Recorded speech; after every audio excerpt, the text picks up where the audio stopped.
Welcome, my peeps, my peoples. Please like, comment, subscribe, share the video. It'd be greatly appreciated. It's Mary Jane. Let's talk about Shameless. Season 9, episode 7 was a good episode. Seeing all the Gallaghers come together and support each other. Lip and also, and support his brothers and sisters basically by leaving their alarm clock in the picture there so his brothers and sisters wouldn't forget about him too as well. Debbie supporting Fiona, and Liam supporting Carl. So it was just like really good to see too as well, them come together and then do what Gallaghers do, tear and wreck shit up when you mess around with them. Like, they ain't nothing to be messed with. Usually before you mess with the Gallaghers, they had all types of warfare with you. For real. So anyway, let's get into the episode. We have the alarm clock with Ian with his picture. It's our goodbye to Ian. We gonna miss you. And so, everybody's cool in the house. There's nothing really going on. Carl, they're gonna move the bedrooms around. He's gonna get Frank's room and all this other stuff. So he's hoping, he can't wait to have his own bedroom. It seems like everybody's gonna have their bedroom, but it's not gonna happen because guess who's coming back home? It seems like Fiona's coming back home, but I don't know if Fiona's gonna be a danger to herself or not. I don't know how they're gonna end her character. I don't know if she's going to, run away. She's going to be in a mental institution. Like, she's going to start to show signs of, what her mother had. And, maybe that, or she might just bounce and leave. Is she going to get arrested? How are they going to remove Fiona from the show? That's what I'm contemplating and thinking about, how they're going to do this, because now it seems like everything in Fiona's life has fell apart. It's gone downhill. She got into the car accident. Her car is total. She missed Ian going to prison, and it's like something that she would never forget. Like, she will walk to her house and got in the car with Kevin V to take Ian to prison. And so it's just like, it's so like, oh, what are they going to do? And then actually having like Ford be married and have a family. Then he has all these other kids. Was it a big mistake for Fiona to even get with Ford after knowing that he fathered all these children that he doesn't take care of? So it is what it is. But it seems like it's summertime now. The kids are out of school, and we find out that Liam, he's actually 9 years old. So Liam is 9 years old. He's actually really, really smart. And he's actually helping Carl, study for his test to go to West Point and basically try to pass the academic test. So now we know Liam doesn't have any side effects from the drugs. We know he's 9 years old. We know he's smart. We know he's really, really smart. He's smarter than his brother. He's up there, so he can really go to he belongs in private school. He belongs in a better school, in a better school system. But so happen, he is, poor. And Frank messed up his opportunity when he was in a private school by having sex with all the mothers and giving them chlamydia. You know what I mean? So we have that situation, and we have Carl, he's actually studying for West Point with his girlfriend, and she's trying to help him and everything like that. And Liam's there, helping and assisting. He's also babysitting his niece, Franny, and Deb is out running the street. She feels like there's something going on. She was like, there's no way Fiona would miss, Ian going to prison, especially when she promised and she made a big deal out that she was going to drop him off and drive him. And then everybody's like, well, she's probably busy or whatever. And then you have, Lips talking about, oh no, she's probably it's passive aggression. She's mad at him, blase and the third. That's why. And so, Debbie's not feeling it. So she goes over to Fiona's house. She's banging on the door, try to get in. Fiona's like, oh, she can't move, she don't want to get up, and then she's gonna try to ignore the door. And that's when Deb was like, if you don't open this door, I'm gonna take it down. We know Deb can. We have seen Deb do it before. Fiona even paid her to take down a tenant's door before. So Fiona knew she had to get up. Fiona's on the floor. She's still got some of the hangover. She's still bleeding. She didn't go to the hospital. She needs stitches. She got a broken arm. She got a broken hand. It's like, damn, if Fiona left the scene of an accident, I don't know if that's going to come back to bite her in the ass. I have a feeling that Ford actually probably paid for the neighbor's car that was messed up, because I know they woke up and came out the house when Fiona, hit the neighbor's car and started running. So that's probably the least he's going to do for her. But I don't know if if he even did that for her, because look what they did to Ford at the end of the day. I'm like, damn.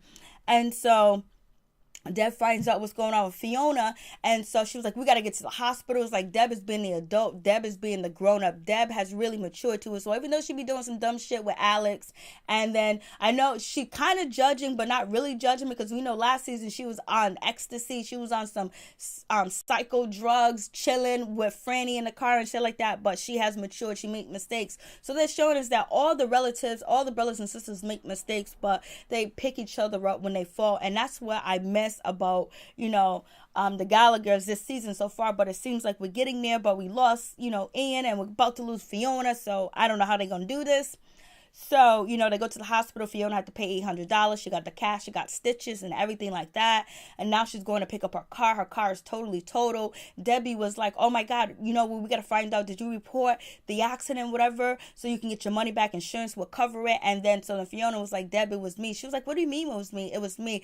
She was just like, it's grown up shit. And then Debbie was like, grown up shit? Fiona, I got a kid. I'm a mother now. I'm not no child. I got a child. What are you talking about? Then Fiona just opens up and was like, yo, listen, I lost 100 grand almost, and I need 25 grand, and my building's in double mortgage, and then I have to, and the $100,000 I put down for the nursing home situation is falling, and I have to pay 25 grand. Now I got to pay 800 to the emergency room. Then I pay 500 to get this car out, and then on top of that, I got bills to pay. I don't have nothing. And so Deb is like, damn, Fiona's crying. They hug each other. So you can see Deb is there supporting her. She's actually taking on Fiona's role, what Fiona would do too as well. And Deb is not preaching. Deb is not judging. She's just there to help Fiona. Debbie got mad. Is Debbie still working? I haven't seen her work in 2 episodes. So Debbie's helping her sister out. They take the car to Deb's friend. I think his name is, I don't know, Fuji. She takes him over. She takes Fiona over there. They're gonna strip the car, give her $600, and then she report it stolen.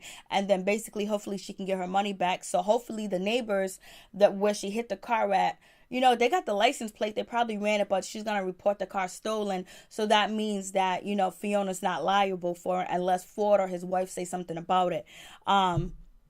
So we have that situation, and so. Deb was like, Fiona was like, I'm just gonna wait here around, and Max keep calling Fiona because he needs that 25 grand. I think Max is a sleazeball. He's a snake, and he's just using Fiona and playing on Fiona, and he knew Fiona didn't have the money that she had. I think he knew about her situation. So we move on from that situation. Deb gets her friend. She got the car. The dude that is stripping the car, I'm gonna just call him F. She gets Alex, and basically they are going to get Ford, and they're going to, do him in, basically. And they do him in. I was like, oh shit, they're back to their old ways. And so I'm just like, damn. Then now we have, Kev and V. Kev all of a sudden wants a baby because of, V packing up all their stuff and waiting for Chantel with 6 kids and a kid with Down syndrome to come through. And Kev is like, I want to keep this stuff. And she was like, well, you can keep 5 things or whatever. Kev's like, can I keep 10? 1 for 1? And so we have that situation. Then, Kev feels like he wants to have a baby now. So he's trying to romance V and try to get a baby from her. And she's not ready. She don't want to do it. She don't want to have a baby again. Her body's just not ready. And Kevin is really depressed. I think he's feeling that loneliness. I think, it's because, Kev was so happy when the kids are small and baby and playing like daddy and all that other stuff. I think he missed that excitement of having a baby. And so now he's trying to convince V to have one. V said no, but at the end of the day, V decided for them to adopt. I don't know how the hell they're going to adopt a kid with that small house, that cramped room, and basically by their income, but maybe it might work. So we have that situation go on, and we got Frank. Frank is still chilling with Ingrid. Ingrid is crazy. She's crazy. She's more crazy than Monica, it seems, and she's a psychotherapist. She's off the chain. She's off the hook. Her and Frank are smoking weed, playing in the house, and Ingrid got the best weed. She got that ooh wee. She got that ooh wee wee, and so they're having a good time. And then actually Frank goes to work with her and everything. And so Ingrid also explains that her ex-husband Randy is codependent on her, and he feels like it's his job to take care of her and all this other stuff. So Ingrid gets to her office, and basically she's gonna be doing her job therapy, and while Frank is going downtown on her and using a dildo on her too as well. I was like, this is way too much. Like, she's really risking it. But Frank loves this kind of stuff. Frank ain't got shit to do. He ain't got no responsibilities. He ain't thinking about his son, his kids, or the house. He just found him a warm meal, a place to stay, drugs, alcohol, and she's going to write him a prescription for 200 mg of Wellibutrin. Frank is going. I'm surprised Frank didn't ask for Percocet. I'm surprised he didn't ask for Oxycontin. I don't even know as well. I don't know what Wellibutrin does. I know it's for depression. So I guess maybe, Frank is gonna get high off the Wellibutrin, and then she has Frank pretend like he's a doctor. I was like, oh shit, this is funny. But we know Frank can pull this off because he's very intelligent. He just didn't go anywhere with his intelligence, and so he meets up with he's meeting with one of the clients. He's getting the blowjob. He's telling the girl to get out the house. Shit, another one of you that can't get out of bed. What's wrong with you? He breaks a brand new Apple phone. He said, don't worry about it. Forget about it. You just don't care. It's not your problem. Move on. Move forward. And she's happy with that. And Frank is getting a blowjob at the same time. It's crazy. Frank goes to Monday meeting with, Ingrid and her husband, Randy. Randy's trying to warn Frank that she's crazy. She's out of this world. Like, you can't control her. You can't help her. She stabbed me up, and Frank is being turned on by that. So it is what it is. But Frank gets to see that they get back to the house. Frank is actually sleeping, and Ingrid, she's actually organizing her book collection and learning Italian at the same damn time. But then she's busting glass and breaking glass, and she's making food with glass in it. Like, she has these dishes of food with grapes, crackers, cheese, and glass inside. So Frank just takes off, and he bounces out. Frank is realizing, oh, she's real.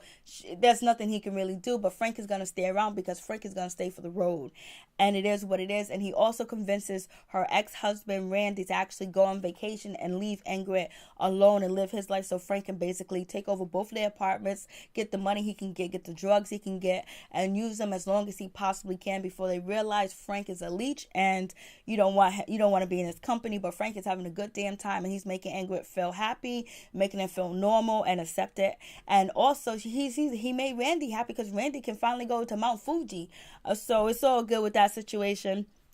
So basically everything is cool for Frank in this situation, and we find out that Carl don't know shit. Carl don't know anything. He don't know the president. He don't know shit. He don't know nothing. He like these little books. So why did the smart Gene skip Carl? But Carl is good at selling drugs. He's good at fighting. He's good at training. He's good at in the military. And remember when Carl had all that money, but when it comes to books, he's just like not even here. Even, Deb, she got her GED, and plus she went to welding school, and she's really smart too as well. And, Lip is smart, and Ian, became an AMT, and Fiona owned the building and managing the restaurant. So I guess right now, Carl's going to get into it. He's good with dogs and pets. He's good with junkies and getting them clean. So it seems like the basement is cleaned out because Kev goes over to the Gallagher's house and bring all the baby stuff and try to hide it from V because he was supposed to be giving it to Shantae. So far, and actually, Liam, he's just helping, not Lip. He's helping Carl and his girlfriend, basically study and all this other stuff. Carl didn't get a chance to move into Frank's bedroom or move into Fiona's old room or whatever. So it is what it is with that situation. So now Fiona is basically, so everybody's still at the house or whatever, and there's no school. So Deb comes home and she tells, Lip, she tells Carl, she tells, Liam and Carl's girlfriend that, hey, look, Fiona's in up shit creek. She lost 100 grand. She needs $25,000. She was in a car accident, hit and run.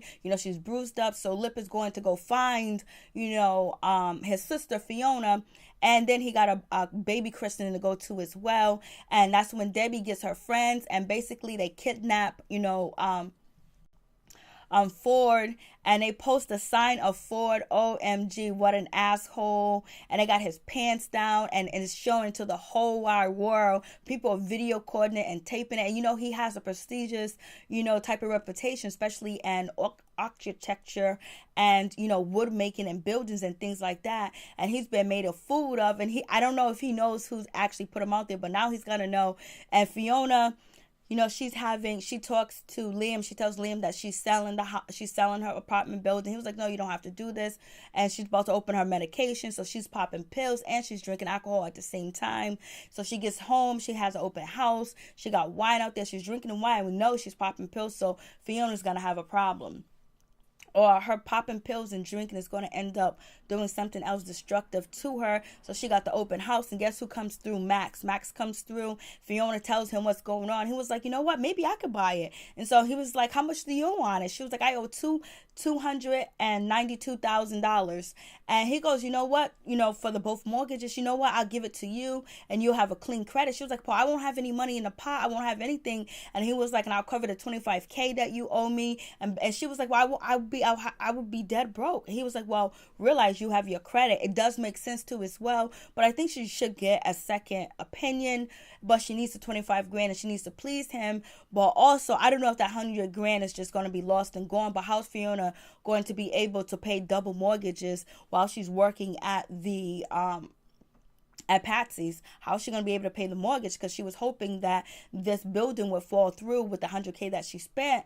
And so now she's up shit creek. But it also seems like Max is playing her and using her. I thought Max was going to let the $25,000 go because of sex, but I guess Fiona wasn't looking her best. And he was like, yo, you look so beautiful. You can look so ugly right now. I was like, damn, because Fiona has used sex before to get out of situations, and she doesn't have a problem with having sex. And remember one time when Fiona was just having sex after sex after sex, she was swiping and shit like that. So I thought she was going to be able to finagle her way with something with, Max, but it didn't work out. So she's cleaning out her apartment. Her apartment is empty. And I guess she's moving back into the house. Fiona is strung out. She's at the market. She's buying this big ass piece of beef that won't even fit in the oven. Birthday stuff. She's drinking the alcohol right inside the supermarket. And she's smoking a cigarette. She's becoming just like Frank. So is that going to be the thing that all the people on the show going to end up like Frank and Monica? Because is Fiona going to end up with Monica mental illness? We'll see. We also got Lip. He's at the christening. Tiffany shows up. She's late. She's batshit crazy. She called him poker boy, jab boy, or whatever. And it was funny when she said, kids, if you want to play a game with Auntie Tiffany, let's see who can smoke a cigarette. And so, but her and Lip end up, sexing, and it's actually good. And she likes it. He gets a 9 point something. And so they're doing their thing. So, Lip redeemed herself, so that's cool. Fiona's at the supermarket buying all this crazy stuff. Then she gets to the house because now she moved back into the house. I know that gotta be a blow to her because moments ago she was supposed to be moving in with Ford, and now she's back at the Gallagher house. She's back where she started at, and so she got all this liquor she's drinking, and that's crazy that she's bringing all that liquor and drinking. She's gonna be at home, and Lip is at home. She's bringing all that alcohol in the house while Lip is there. So I don't know if Lip is gonna be like, you're gonna have to leave, baby.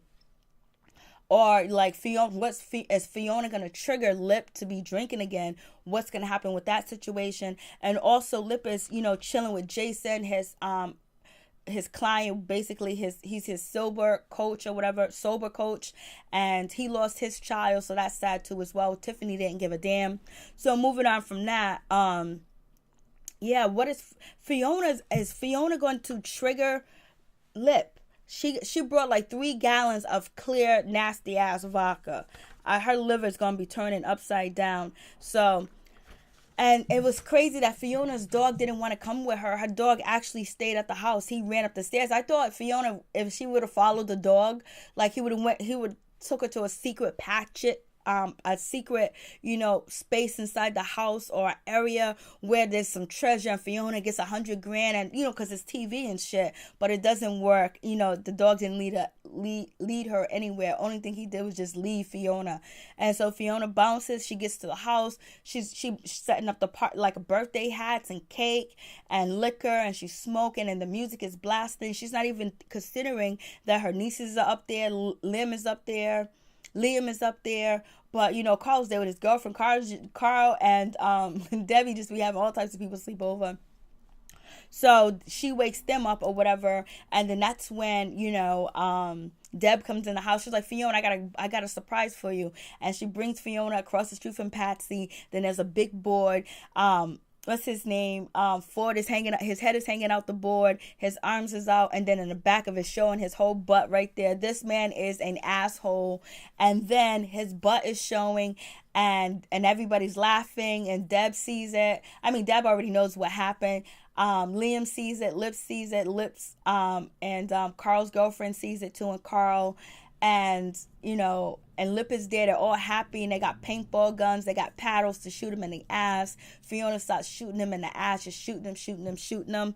But Ford did lie to her, and he lied to her saying that, and then he had a separate cell phone and everything. Even though if he's probably not with his wife, that's just too much of a big ass lie. Like, how can I ever trust you or believe you?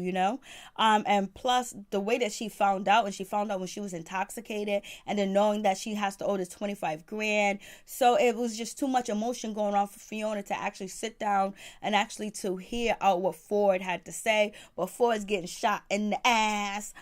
He's getting shot in the ass. I don't know if he's going to disappear. We're never going to see him again. But I was like, damn. And it was so nice to see all the Gallaghers together helping Fiona and supporting her. Lip was down and we're all down. That's how they used to be. Like, they didn't be scary, or Debbie's never been scary or act like she changed. Debbie always did crazy shit. Remember when Debbie was a parking lot attendant? She was crazy over there. So Lip kind of like mellowed out. Carl mellowed out, and also Fiona mellowed out. Deb didn't mellow out, but if you mess with Deb, she always has something for you, because she found out the women were getting discriminated on the job. She did what she did. She put the penises on top of their car and stuff like that. But she was there really to support Fiona, and that made Fiona feel like somebody, made her feel good, because also she felt like shit when Max was telling her, you don't got anybody you can borrow from, you don't got anybody that can, this man is an asshole. See, that's so messed up. So anyways, peace. I'm out. One love. It was a great episode though.